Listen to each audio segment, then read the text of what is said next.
What's up, everybody? Welcome to Table Talk Episode 4. We're set up here at Basha High School because we have a very special guest, Kevin Mcabe, here today. I'm Jayden Riecken, sports broadcaster and commentator for the Bash Bear Network. And I'm Gavin Wilson, BBN anchor and avid sports fan. And I'm real excited about this episode.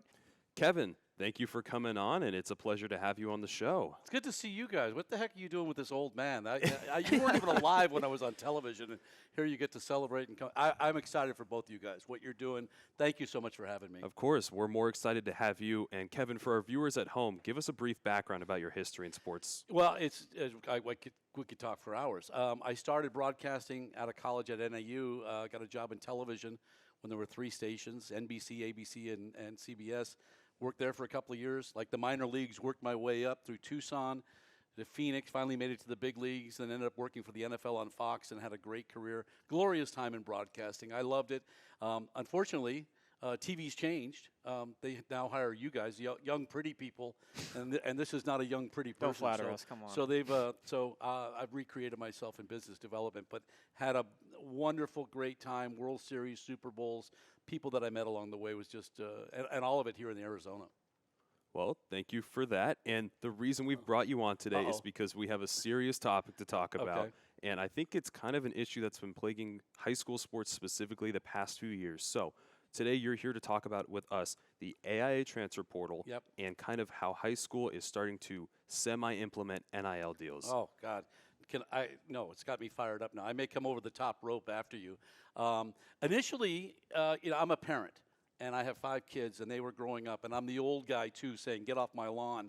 I don't want any transferring because I wanted people to grow up in their communities and play for their home schools. Well, that's gone out the window a long time ago when they allowed open enrollment in Arizona, I believe 1990s. And I have a daughter who played softball, played club softball, and I wanted the best for her. Now, fortunately, she played for a great high school team here. But I do see now the parents. I get it because I'm a parent. I want the best for my kids.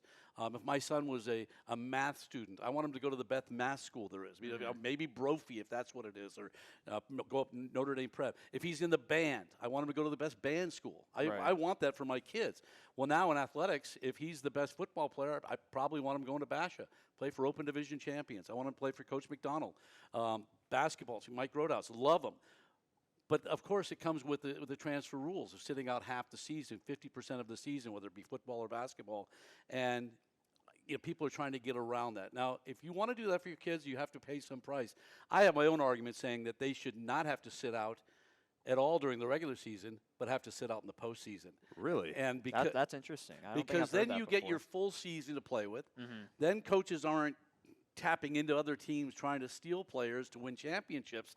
If I'm not going to have them for the playoffs, I'm not sure I want them. I want to play for a team that's going to allow me to win. Let me ask you this then. If you're going to have kids sit in the off season, right, to kind of get around we want to build a super team, right, or we want to do this or that, I don't think that's the only point of the transfer portal, though, because sometimes, right, let's say you're a student and you're really good at sports, but your school isn't all that. Right. You live in a semi-poor area and the coaches just aren't giving you the opportunities that you want. And let's say, for example, you come down to Basha then. You're like, oh, man, they've got great coaches here. I want to go play there. You're not really switching to, build, a team, but then you have to sit out in the postseason, in the off-season. When you have to do all of that, I think there's some things where sometimes we're quick to just assume the negative. What do you think about that? No, I think it's great. And you have to take into account sometimes parents move, they take new jobs, they move across the community, or maybe they are playing in a lower region and they want more exposure. I get all that, but I think that should be counted in as they come into high school and not their senior year, I want to go play for a champion. Well, if they're building championships, if they're stockpiling players on their roster, then I'm against that. But, I'm the old man. I want some semblance to this, and I think they've done a great job of challenging them. And it really hasn't come that. The thing that's gotten really crazy now is these youth programs are now lobbying to go as a unit to these different schools. There was a youth team from the West Valley that all went to an East Valley school. So that was almost like recruiting youths, 5th through 8th graders, to come and build my program. So whatever they can do to win, whatever they can do to build their program, I want still some rules and some guidelines for it. Now, what do you think really started the uprising of the transfer portal? Because it's really been the past 5-6 years that it's become really adamant in the high school. Well, and it's been around for a long time, actually. I think most recently with the powerhouse opportunities, with the advent of this little thing called the internet, where parents can find out more information about schools, about scholarships, about opportunities to play, to seeing more recognition from schools. They want to be part of that, and they think every parent thinks they want the best for their kid. They also may think that their kid is a great player, and that's the challenge too. I see kids transferring, getting there, and going, I can't play for this school. I'm not good enough. So would I have been better staying at this smaller school, getting some recognition? The coaches will find you. I truly believe that, and even in the research I continue to do, if you're a big-time athlete, they're going to find you, whether it's at the smallest 1A schools or I mean, the tape will prove itself. If you're a it great will, player, it'll show. and it, big fish in a small pond. You're going to get some opportunities during the offseason, whether maybe not football, but 7-on-7s, but in every other sport, you get opportunities to play with these guys, so you can gauge your level of talent. I just don't like the whole idea of coaches poaching other kids, recruiting other kids, 7-on-7 teams, getting together. Hey, come play with us, come and putting together these super teams. Even though that's what you're seeing at the NBA and college level now, I don't like that. I don't mind the transfers, and if you do sit, that's fine. But if you weren't going to play in the postseason, would you be so quick to transfer or want to play for that championship team, or maybe go a year early? If you go your junior year, you sit out half the year there, and then we'll see what happens next year. No, I agree with you fully. I don't see a lot of athletes You don't have to saying- agree with me. No, I mean, I do, though. I think that, like, athletes, though, right, if it's like, hey, you can't play come the playoffs for the first game or two, that's a big deterrent. It'd If be like, I don't whoa. have DeMond Williams, if I don't have him, and we want him to, let's say we want him to come to Corona, and he's coming there, his buddies are there, but I don't get him for the postseason, I'm not sure I want to play with the quarterback I'm going to have in the postseason. So I mean, that's really what matters. I mean, you're playing for the state title. absolutely. Now, the big argument against that is you want superpower teams in Arizona to represent our state, and we have 5 teams in the top 25 in the country.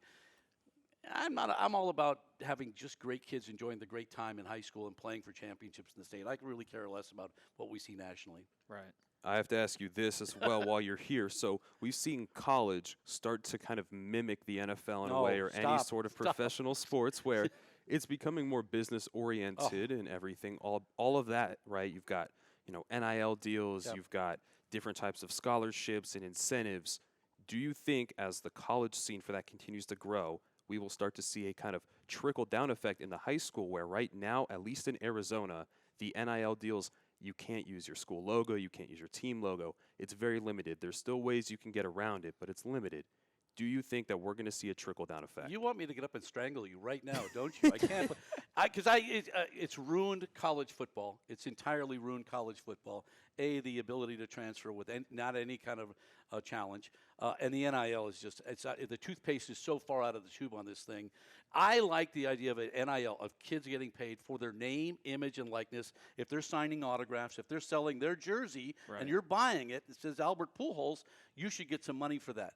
This giving kids just money to come to school, to play, just be part of that. You get $200,000 if you start as an offensive lineman for Texas. That's wrong. And now to see it trickle down into high schools is just insane. We're seeing a little bit in Arizona where some players are getting recruited to go play in other states because they can. Maybe they've committed to play at the University of Georgia, and you're a star player there. You go play in high school in Georgia, you can take money. You can get a car. You can drive in a Lamborghini in Georgia. So I know the AIA is going to discuss this, and it may work its way in here. If you're getting free pizza, I'm good. If you're getting free Dutch Bros, I'm good. Just when it gets to that next level. I it's heard gonna a fade. player, a running back in college, that they had a $6 million package in place for him to stay in college for next year and not go to the NFL. Wow. And it's ruined it all. And now the collapse of all the conferences. I still want. But you're asking the wrong man. See all these gray hairs in here? It's just giving me more of those. But and that's your job. That's what you guys got to solve. That's your future. Is how are we going to continue the success and the growth and the love and the passion without ruining it by big business and by big money? I couldn't put it any better, Kevin. Thank you for coming on to our I did Table Talk strangle you. episode. I got No, it. No, not you yet guys at are least. great. Not You yet. got close, but It was a pleasure. We're here every other week for Table Talk. We might have you back on soon. Hey, we might have you back again later for some other Might have to debate this topics. a little bit more, you know? Yeah, Exactly. you guys, I would have slammed the table. Good stuff, guys. Great So job. I've been Jayden Riecken. I've been Gavin Wilson. This is Kevin Mcabe. Thank you guys for watching.